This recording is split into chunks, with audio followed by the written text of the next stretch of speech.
Hello. Here we go.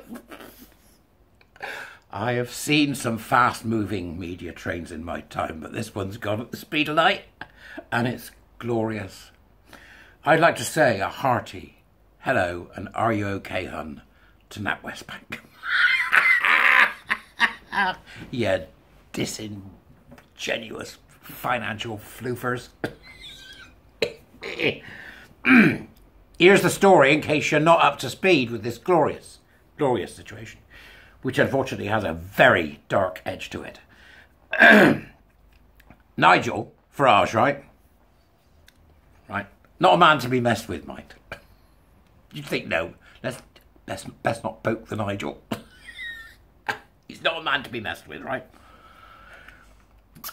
Lost his bank account with a sort of, you know, Margot Ledbetter bank called, what was it? What is it called? I can't remember. Coots. I think Coots or something, right? You know, where you've got to have £3 million to have the account, or be £1 million in debt to them with a mortgage to have the account. And they said, oh, you haven't got enough money, you can bugger off. So he did a freedom of information request, and he discovered that actually the reason they got rid of him was because they didn't like his views. And that they'd written it down in meetings. They'd actually had meetings about this bloke. NatWest, okay? And then there was a kerfuffle. There was a kerfuffle about who leaked the story, who actually said, this is what we're doing and this is what we've done. And it turned out that there was a woman called Alison Rose who was subsequently interviewed, I believe, by some people and didn't say much at all. And then, you know, a couple of days ago came out and said, yeah, all right, it was me. I own up, you know. And I wake up this morning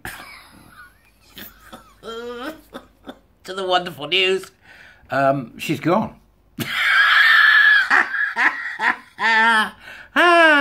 NatWest boss Alison Rose resigns over Nigel Farage bank account leak. Okay?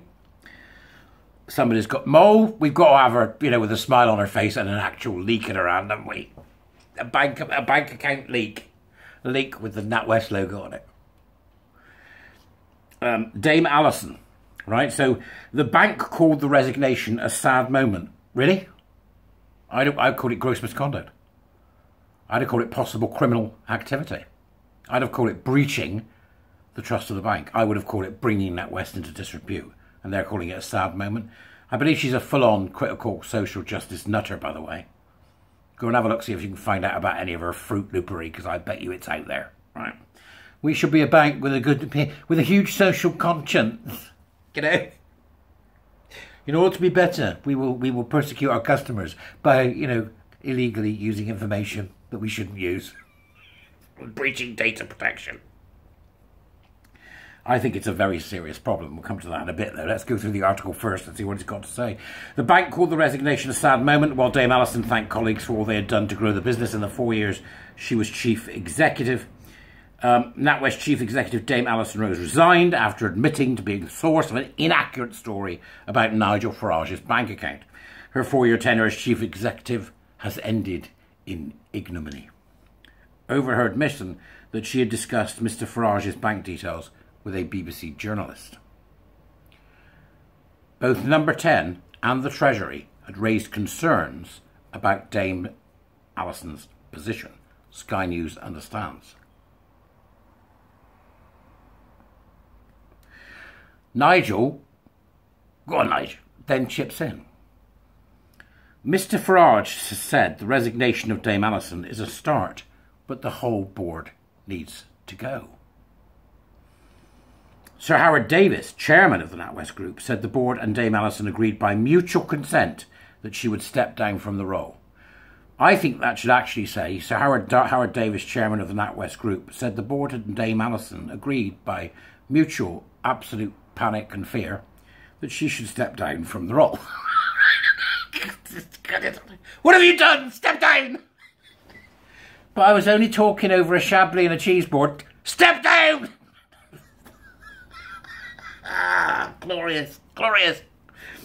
In a statement, Dame Alison said, I remain immensely proud of the progress the bank has made in supporting people, families and businesses around the UK and building the foundations for sustainable growth. Right, there's the buzzword, sustainable growth, right? That's buzzword for critical social justice. So she's stepping down, but she's absolutely unrepentant about her behaviour.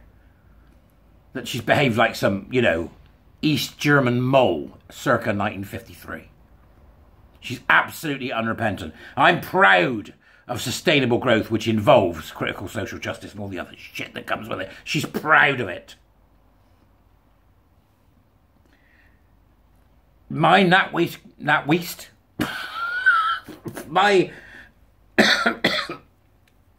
NatWest colleagues are central to that success, and so I would like to personally thank them for all that they have done. The resignation was expected in the wake of briefings by Downing Street that she had lost the confidence of the Prime Minister and the Chancellor. It's incredibly interesting, isn't it? So what we've got here is a woman who reportedly was well into the, you know, sustainability goals and all the stuff that's making everybody's life a bloody misery. And she's saying, this is the worrying bit for me, along with many other worrying bits, but let's pick this one to start with. My NatWest colleagues are central to that success. How far has the infection spread in NatWest? How many of NatWest's employees are purveyors of the deeply political and dangerous ideologies, including such things as sustainability goals and Stonewall membership? How many of the staff are infected? How many of this large bank are absolutely riddled with the Stonewall type nonsense? How many are riddled with nonsense about race? So my colleagues were central to the success of her sustainable goals, growth, okay? So you cut the head off the snake, the body may wriggle for a bit. So I want the Financial Services Authority need to step in here and to ensure that this infection that has led to the behaviour of the very top of NatWest Bank is investigated fully. Because believe me, if it's happened at the top, it's happening everywhere else. And the people that will lose their bank accounts will be Joe and Joanne Public. People like you and I. People like you and I. Okay, so you get where I'm coming from? Think on that. That's the first thing. The second thing is the board have known about what she's doing. They've known about all this business about, you know, we will be a virtuous bank and they'll virtue signal out their backside, except where it matters in somewhere like Saudi Arabia. They'll virtue signal out their backside. So the bank's been doing that and the board has had full cognizance of that. Full cognizance of that. So we have to then ask the question, is Farage right? Does the board need to go? And I think the answer to that is probably yes. I think it's the answer to that. It's probably yes.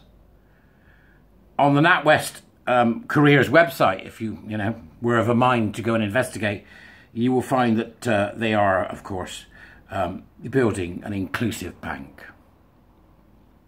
If it's something says that they're into inclusion, it means exactly the opposite. What they're into is exclusion, because the only thing they don't want is diversity of thought.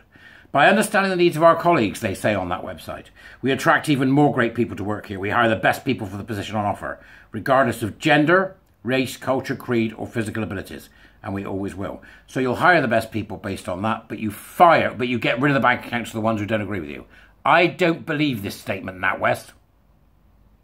I think this statement means that what you do is you hire people that have got the same agenda as you have. I think you're captured by the cult, and I think the Financial Services Authority needs to step in and do so quickly, and the police need to step in. Because the breach of trust by the head of a bank who takes the individual details of one of their bank account holders and then discusses it and gossips about it over a bloody cheese board, which is what they were doing, right? Metaphorically. And think that that's okay. It's just in the normal conversation that happens in the elite group, nibbling on their kefili and fumbling their crackers. Right? That's what they were doing. This is a disgraceful indictment. It's let them eat cake. But it's fun. So, NatWest, hoping the FSA are coming in, and from her perspective, I hope the police are knocking on your door. You disingenuous, traitorous, underhanded, duplicitous spy for the worst ideologies that this world has ever seen. At least she's gone. It's a start. Take it steady, folks. Take it steady. I'll see you later.